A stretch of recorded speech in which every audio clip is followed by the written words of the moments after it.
To continue this Western revaluation sort of stage in the study of Hadith, these aren't, they're not announcements about when these stages begin. So I wouldn't say, okay, Orientalism's over, Western evaluation time. That's not, these are just the kind of periods, schools of thought that I'm talking about, names that I've given them. So it's important to remember that. One of the most fascinating articles I've read recently was in a recent issue of Dar Islam by Behnam Sazikli and another author, whose name escapes me right now, about this Sana'a find. So in 1979, the Great Mosque in Sana'a, someone was fishing around in a crawl space, and there's all these manuscripts because Muslims, like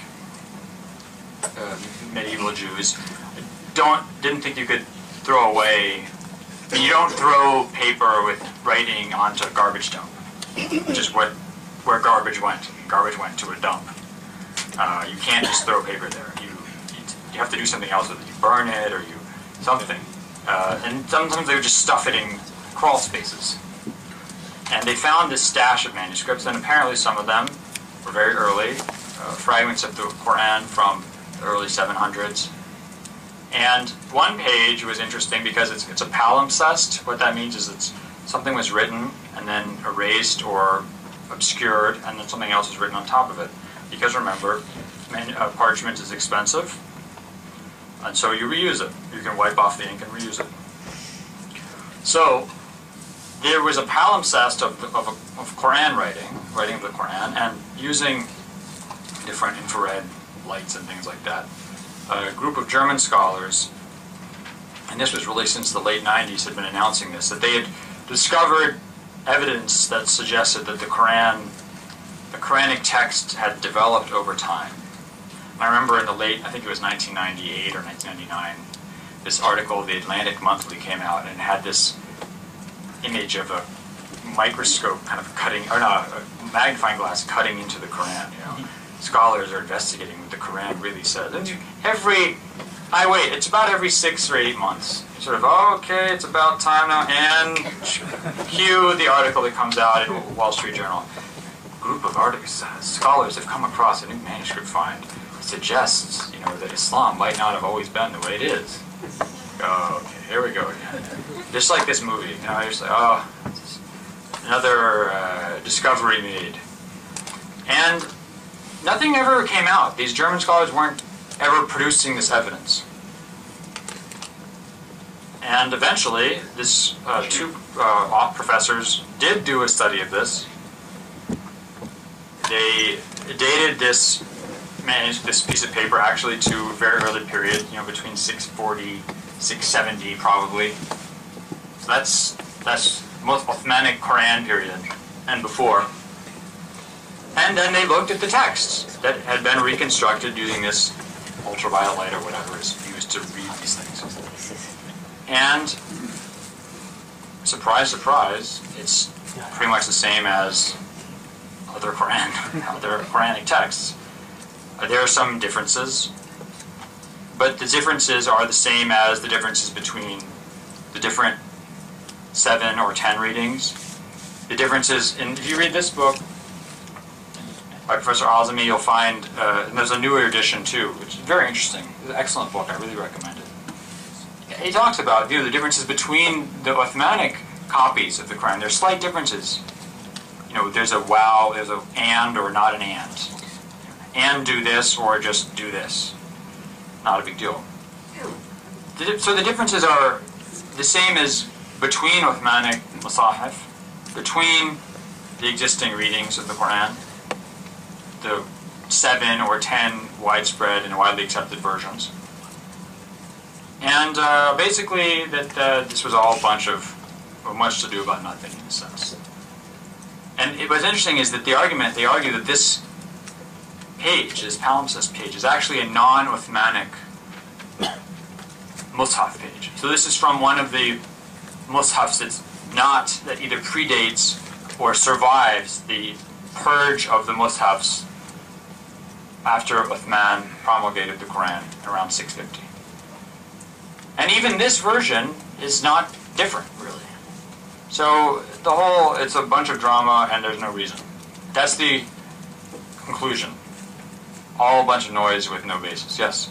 There was the undertext, which is based on it. The overtext, the superior text is the funny. Yeah, but the undertext is what we're talking about. Yeah. The stuff that has to be reconstructed through various lights.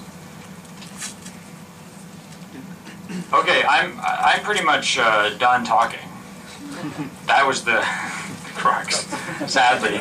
But the crux will be in my enlightening comments, inshallah. Yes, your question. I have a question about the Motzki approach, matter analysis. In your opinion, does he cover any genuinely new ground with this analysis not covered by the previous Muhaddithin? Or is he really... The previous who? The Muhaddithin, the Hadith scholars from Islamic history. I mean, or is he just basically retracing their steps in selected examples? Or has he in any way gone... Because in some of his writings, he seems to be saying that this is the basis on which we can reconstruct, this and that. Yeah. In your study, does he bring anything new to the table in terms of technique? Well, the problem is that you're talking about two different tables. Okay. Does he bring anything new that the Muslim scholars didn't do? No, but that's not the point. I mean, the whole point of this is that if we could just say what Muslim scholars said, then we wouldn't have to have these debates or discussions and all this stuff would be moot. The point is that you can't trust Muslim scholars, you can't trust the Islamic tradition of hadith authentication. If you could, then this issue would be resolved. So what he's doing is proposing a method for, because it's so painstaking, because it's so difficult, it really works. You have to do things one hadith at a time. And for the hadith he's looked at, I think he's proposed that this is a method for reliably dating when you can say a hadith existed. Maybe it pre-existed, but you can say we know that it was in circulation at a certain point. And his method tends to suggest that this point is much earlier than what someone like Joinbol or Schacht had said before. Now, does it bring anything new to the table from a Muslim perspective? Not really, because the Muslim scholars are doing the same thing, they just have different assumptions. They have their own science of jarh ta'dil, of investigation of the isnads, of authorities they consider to be reliable. And that's the pillars on which their tradition is built. Those pillars don't mean anything necessarily to a non-Muslim scholar. Yes? Thank you, Dr. Brown. Are you planning to conduct any studies in the near future on some of the material evidence we have to complement the hadith literature which can be found in the early collections? For example, the epigraphic records, papyri evidence, then we have Sana manuscripts. With all of these material evidences appear to be complementing hadith literature and its authenticity, including the chronology, the hadith chronology, Hijri chronology, based upon all this evidence. Because it appears that the previous scholarship has kind of neglected this side of evidence. Well, the problem is that when you're dealing with a very small amount of material, I mean, when you say, are you going to investigate things because these corroborate hadiths? Yes, you find an epigraphic, find a rock carving that says, in this year, year 13, may God of the Hijra, may God have mercy on Fulan, some person. Omar is mentioned in Omar. But may God have mercy on me, someone carving this rock. Well, earlier people like Patricia Crona had said that the Hijri dating system was invented much later. No, it's not. Now, at least we know it's the year 13. They're saying this Hijri during the caliphate of Umar ibn al-Khattab. Surprise, surprise. So this corroborates a specific element, feature in the Hadith tradition. But these are particulars, and barring the discovery of a gigantic number of particulars, you will only be bolstering or verifying a small number of particulars. The assumption about the general nature of the religious tradition remains the same for non-Muslims. I would say, as a generalization, I know this is a generalization, but I think it's an accurate one. The general assumption is still that orthodoxy develops, that a significant amount of the material attributed to the Prophet is unreliable. And one of those assumptions is not going to disappear. And that's the assumption that he was not a prophet. Okay? You can believe that Muhammad existed, you can believe that we have generally reliable information about the early Islamic calendar, when things happened, where they were. Maybe we can date material going back to the time of the companions, maybe even to the lifetime of the Prophet. The Quran, we can say, is now historically verified through a number of means as being relatively intact, etc., etc., or that the Muslim version of its history is reliable.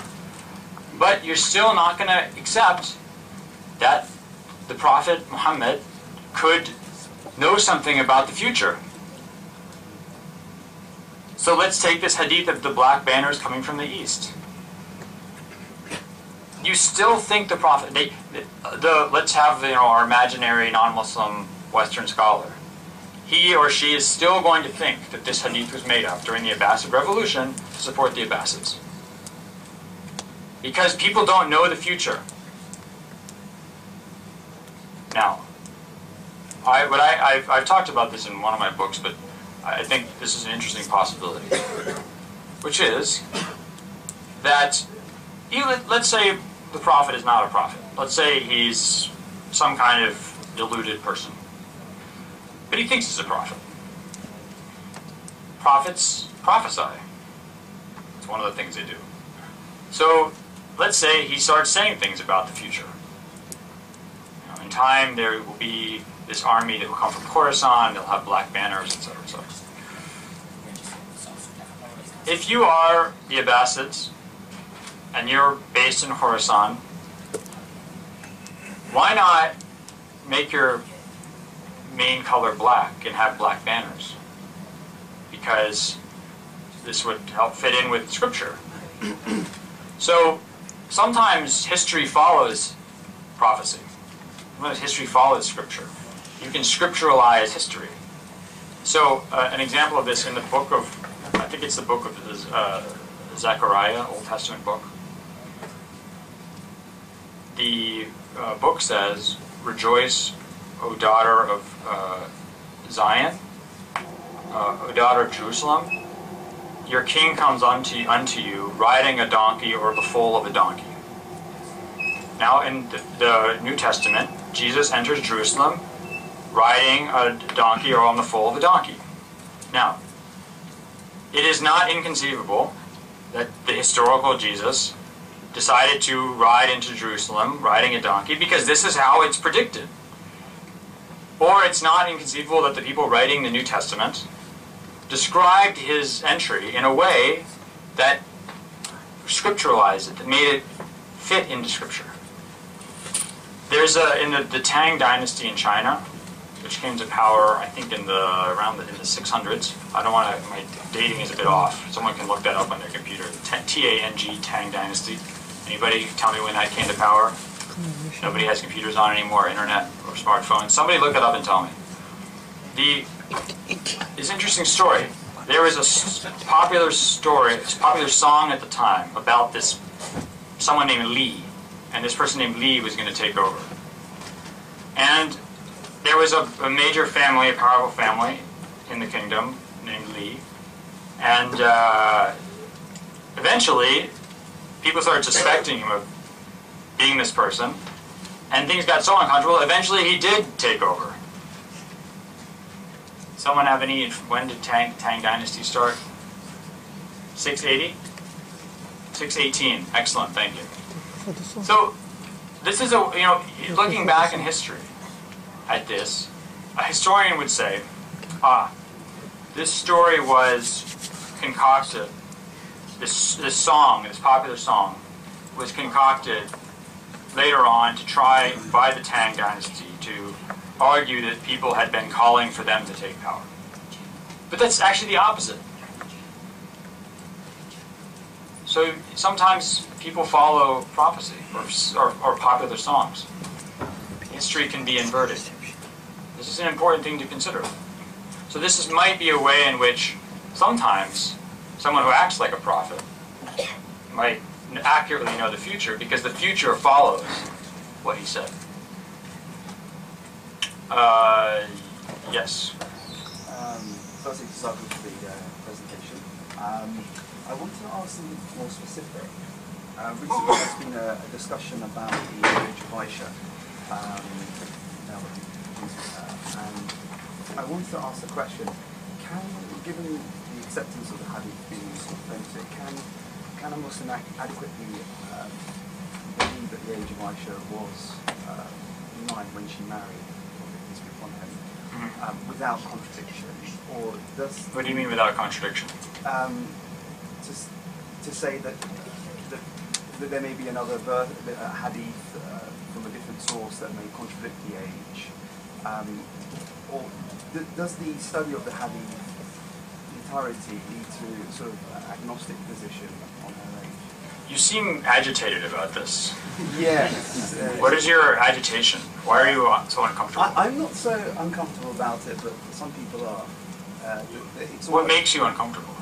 No, I'm not uncomfortable about it. What makes... The age of Aisha and a lot of married sort. Why? What makes you uncomfortable? In the context of now, and then if you're marrying a young girl, If I sort of put my view, they'll consider it I think the question is more to do with later sources such as Ibn Hisham and Tabari and Tabaqat ibn Sa'd. They have reports which appear to identify a different age. Tabari says she was 9 when... Tabari has a very interesting quote. No one ever cites it. Tabari says they signed the marriage, they did the marriage contract when she was 6, but she was young. كانت صغيرة على الجماع. She was too young to have sex, and so they waited, and then they consummated the marriage later. So this is I've looked at all the evidence on these other arguments of how she was older. I don't find it convincing at all. I mean, it's really, I understand people why they're making that argument, but I think their arguments are very weak. You know, that she shahadat Badr, and that she witnessed the Battle of Badr, and that Ibn Omar wasn't allowed to go to participate in battle until he was 15, so she must be at least 15. But that's like saying that in order to go to a Manchester United game, that's a soccer team here, correct? Okay. What's a London version? Chelsea. Arsenal or something. In order to go to an Arsenal game, you have to fulfill the physical requirements of the athletes in the game, which is utter nonsense because she didn't participate in the battle, obviously. My question wasn't an ethical question. No, I yeah. was asking more from the science of hadith. And The science of hadith is that Aisha says, the Prophet consummated the marriage with me when I was 9 years old. That's what the hadith says. There's an authentic hadith in Bukhari. And even if you don't want to say that Bukhari is, his book is the most authentic, it's the most explicit data you have on this issue. And everything else is implicit, derived from very tenuous assumptions about culture or something, or practice at the time. so would you say that anyone would go against the understanding of her being at 9 years old? It's implicit information rather than... I think it is, because you have to look at, this is a very interesting issue. Okay, this is a very interesting issue. Non-Muslims, from the life in the community of the Prophet in Medina, from his opponents in Mecca, to John of Damascus, died 749 in his polemics against Islam, to Matthew of Paris in the 1100s, to Voltaire, to Gibbon, to the Chanson de Roland, to anybody who wants to insult the Prophet. They had tons of information. They were looking for anything they could use to insult the Prophet. And his sex life was target numero uno. It's in the Quran, the issue of Zainab and Zayd. I mean, we have document during his own time, people said, you're committing incest because adopted children are like regular children. This is true in Near East, this is true in the Roman Empire. Roman culture. And the Quran says, no, they're not. This was the biggest, if you look at the instances in which the Zayd-Zainab affair is mentioned by critics of the Prophet from his lifetime until 1900, you will run out of, check marks on the paper before you count the number of times this story is used by opponents of Islam. They also insult him for marrying Aisha. Why? Because he was so obsessed, he's so lustful. He's such an id-driven creature. I don't believe this, just in case someone is recording this. That's not what I'm saying. I'm just quoting the opinion of others. He's such an id-driven creature that he has this fantasy of Aisha, a dream about her, and he wants to marry her. No one ever mentions her age, ever, that I've found, until 1905. The British historian David Margoliouth has a book on the rise of Islam, the Prophet in Islam. And he mentions this, and he says it's an ill-advised union. For how else should we characterize the marriage between a man of 53 and a girl of 9? This is the first I've ever seen that anyone mentions this. Why is that? Why is that until the early 20th century, no one talks about this? When they are making stuff up about the Prophet to insult him. And they don't bring this up. Because they were all marrying underage girls too. I mean, you have to understand that pre-modern, in fact, even today, peasant societies, to use the Marxist term, societies where you have the vast majority of people live in small agricultural communities, and agricultural work is the predominant form of livelihood. Marriage is very early, especially for women, generally right after puberty. And as I tell my students, yeah, Gandhi got married very young. Because you have to remember, and I've said this before in other lectures, and I think it's very important, our notions of what you're supposed to do in life are based on our lifestyle. If you don't have high school and college, or whatever, college and university and medical school, and you have to go get a job, if you're just living in the desert and you're tending goats all day, and you're a boy and you go through puberty, and being a boy, male who's gone through puberty, I can tell you, speak for the rest of the men out there, basically 99.9% of your brain at that point is occupied with sex. And I don't know what the percentage is for women, but I assume that women at some point start getting interested in sex too. And you're sitting out there with goats, and you've got nothing to do. You have no hope in your life of ever doing anything except tending goats. Why in God's name would you not get married? It makes no sense. Of course you should. And they're like, oh, you're not emotionally mature. What? What is that emotional mature? What does that mean, emotionally mature? This guy doesn't know what emotionally mature is. He doesn't, people don't think about that. Well, what about, power dynamic in the relationship? What? Power dynamic in the relationship? This is all nonsense. This is all completely anachronistic concepts we're imposing on the past or on societies that justifiably maybe don't care about this. So the argument, no one mentioned this because it wasn't a concern. And England, interestingly enough, historically has relatively high marriage ages, even in the Middle Ages, in the mid-20s. England's a very odd place historically in that sense. But this starts becoming an issue in the 20th century, and Muslim writers start dealing with it. And the interesting thing is, who are the people who start dealing with this issue first? That's not the ulama. It's people like Abbas Mahmoud al-Aqad, the Egyptian prose writer, poet who died in 1964, he's an anti-colonialist, anti-imperialist. He's not an Islamist. He's not, he's first and foremost interested in reviving the identity of Egypt, of his community, of his world, of defending it against the West. He sees that appreciating and understanding early Islam is important to us, so he writes lots of books on the Prophet and on the companions. And he's the first person I've seen who takes up this issue of trying to try and figure out a way to argue that Aisha was older. He said she was 14 or 15. But because he's concerned about the image in Western eyes. Because in that point, if you look at like fatwas in Egypt, you start getting fatwa requests saying, why is it, isn't it bad that there's an old man marrying a young woman? Shouldn't we have a law against this? Shouldn't we have a law? In 1923, the Egyptian law changes and makes 16 the minimum age for marriage for women. In Syria, around the same time, you get it at 18, 16 or 18. This becomes a big deal in debates over law in Muslim countries, importing Western legal codes. And a lot of ulama fight against these marriage age restrictions. And they only accept them as procedural restrictions. That they say a Sharia marriage is valid, with the agreement is valid at any age. The consummation should only take place when the woman is physically able to bear it, which is the traditional pre-modern Sharia rule.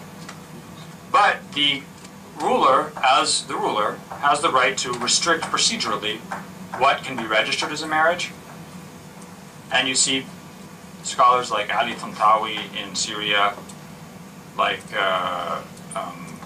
Abdul Halim Mahmoud in Egypt, who defend the idea of making marriage age 16 or 18 because they feel this is actually a good way to promote social welfare. But you can't say, from a Sharia perspective, you cannot say that what the Prophet did was wrong, because the Prophet can't commit sins. That wasn't so much of an ethical question, but what about hadith that are deemed to be sahih, authentic, which do sometimes go against some ethical precepts that we hold? For example, what about the hadith that talks about the woman's deficiency in her thinking?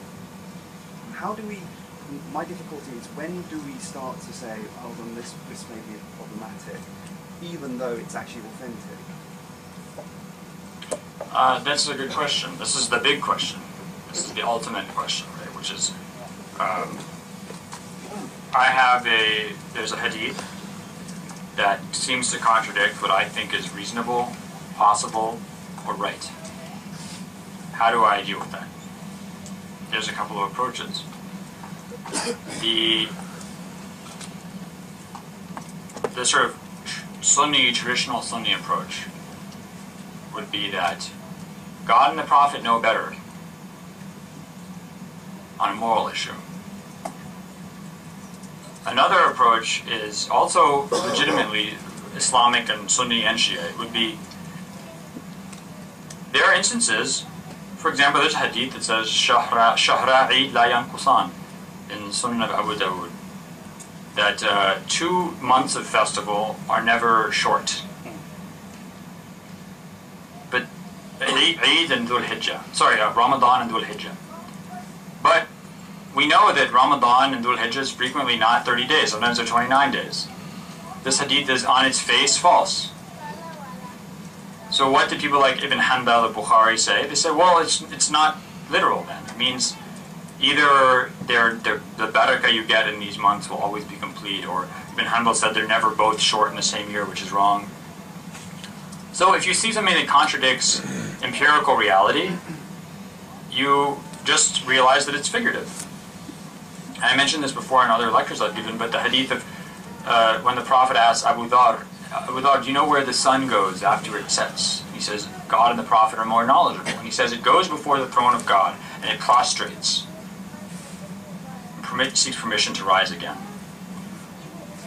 People in the early 20th century, Muslims who are pious Muslims, they want to believe in their religion.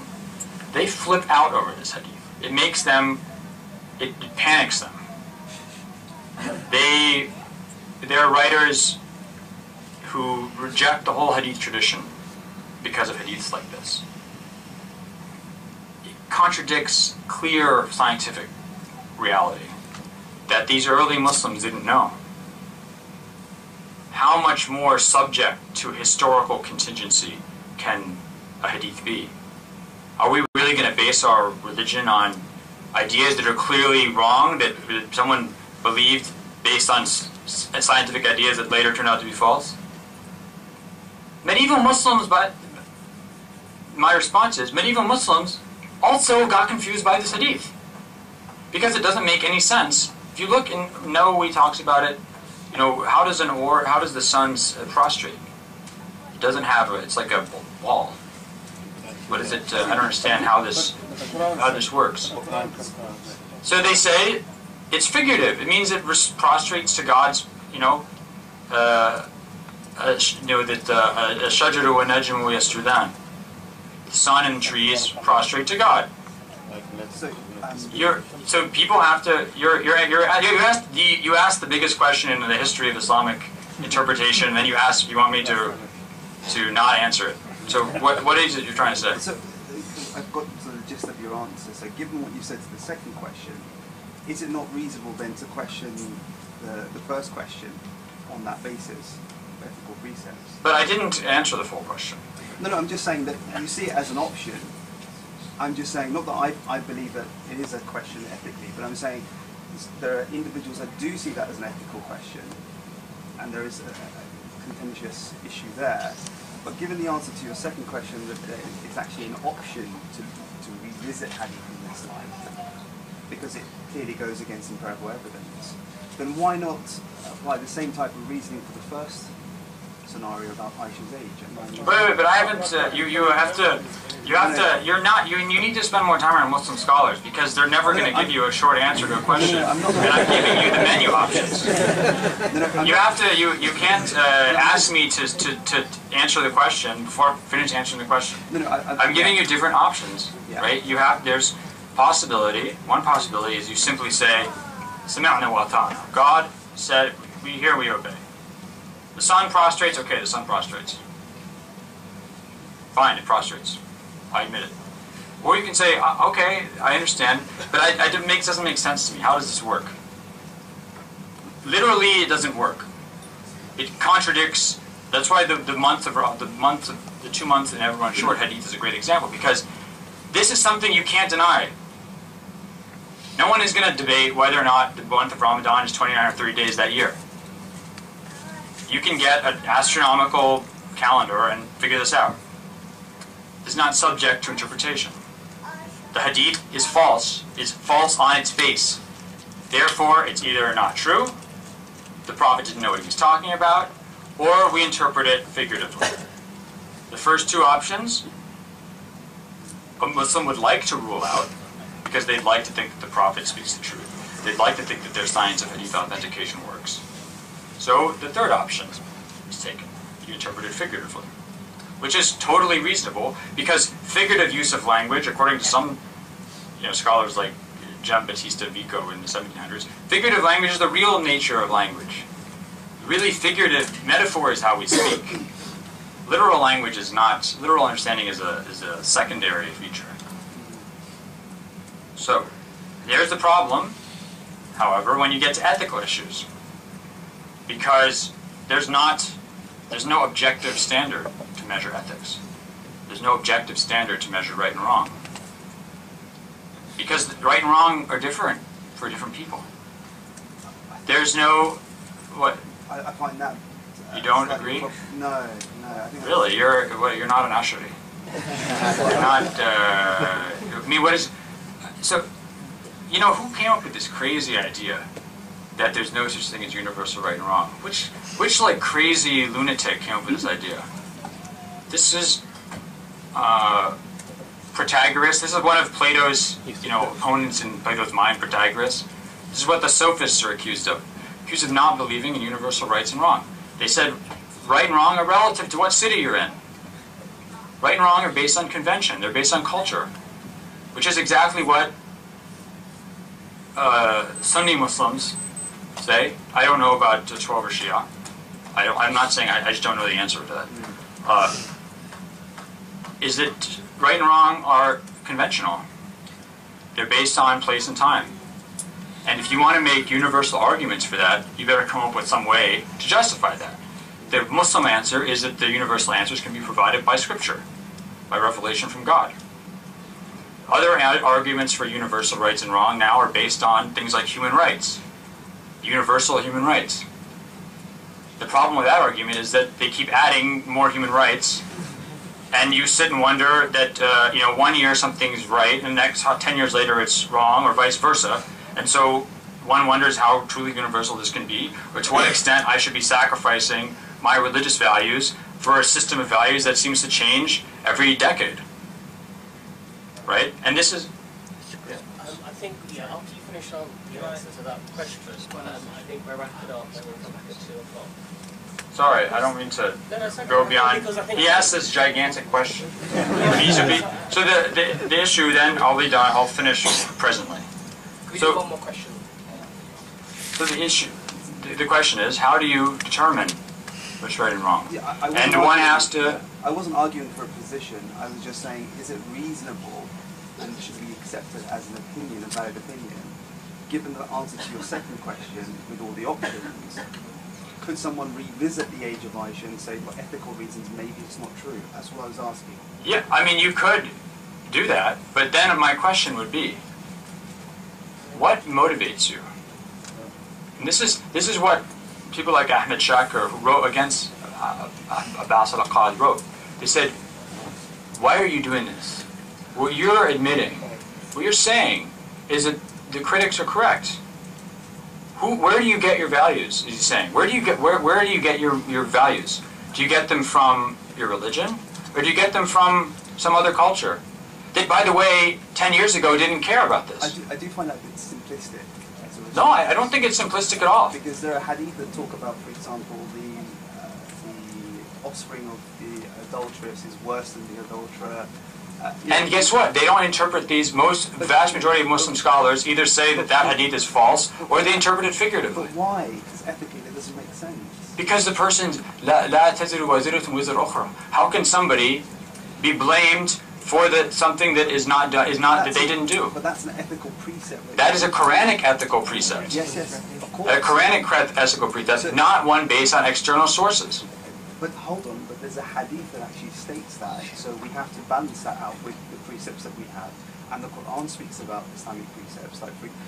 I mean, it's an absurd argument, because what you're saying is that effectively we cannot determine and identify justice without revelation. And I just think that when we look at the scholarly discourse, there are some issues that aren't stipulated by the Quran and the hadith. And they had to use their akal, their reason, to develop an opinion. So I think look, I think if you want to talk about justice or equity in a specific situation, every day we use our reason to come up with what is just or equitable in a specific situation.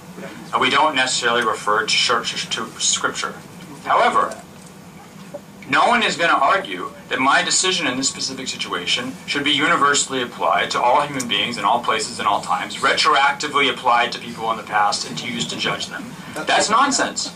So there's a difference between using reason to come up with justice or equity in a specific situation and saying that it can derive universal principles that should be applied to all. That's what I'm arguing. I wasn't arguing for absolute mind. Yeah. Just one. Sorry, one more question.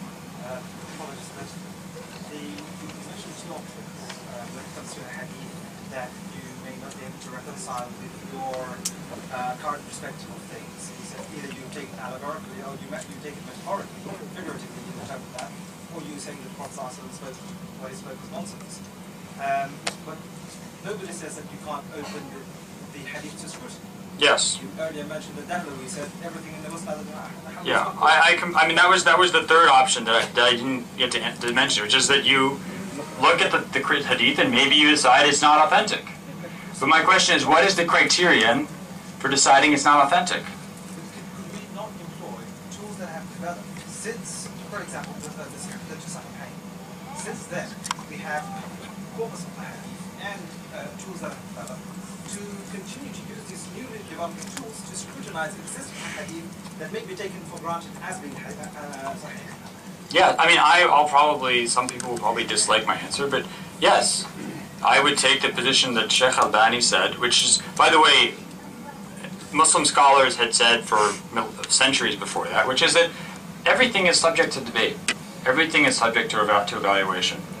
The reason why people rejected his argument and said, you're criticizing the Sahihain, which no one had really objected to before the 1700s, or really the 20th century, is because it's what it meant, what's behind what you're doing. It's not about, if you want to sit and criticize, scholars get together and criticize hadiths in Bukhari and Muslim, no one's going to have a problem. What's the problem? The problem is, the criticism against Bukhari and Muslim are really criticisms against the Islamic ethical system. The idea of scripture, the idea of religion as being the main reference in your life, the idea of that you should overturn things in the past because of fads in the present. That's why there's such defensiveness about those books, and defensiveness about reevaluating hadith.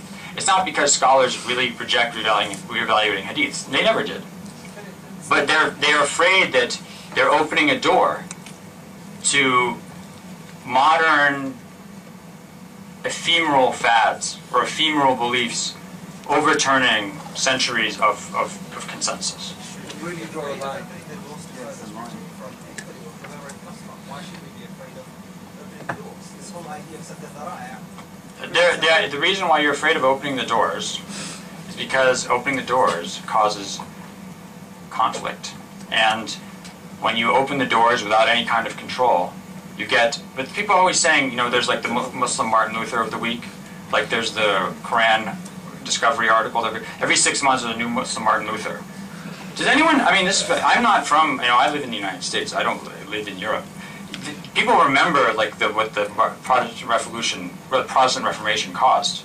Utter complete chaos, politically and theologically and socially, until people realized that no, you can't just have everybody revalue. You have to have some kind of interpretive control, otherwise the world becomes unmanageable. But the people around Dahlo, for example, they would have taken what he said as personally so. If Dahlo said about the Muslim Ahmad was, you know, was acceptable in one way or another in Sahih, then the people around him would have taken that on board as accepted. Now we're looking at it and say, well, no, we can't. You know, we need to relook at this and reevaluate this. It should continue. I agree with you, but that we have to recognize that within a religious tradition, there have to be certain controls on interpretation. What you're talking about is a tangential issue. When you're talking about the details, yeah, people can reevaluate to their heart's content. You know, but when you're talking about the core, like the Quran, like things that are agreed upon, like there's 5 prayers, or that fornication is prohibited. If you want to open up that to discussion, the religious tradition will cease to exist. It will evaporate.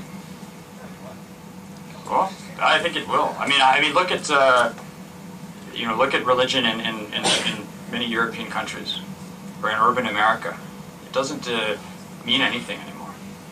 You know, my haircutter, he comes and says like, everything's about God, man. It's all about God, God, God. I was like, I didn't want to say it to him, but I was like, what does that mean?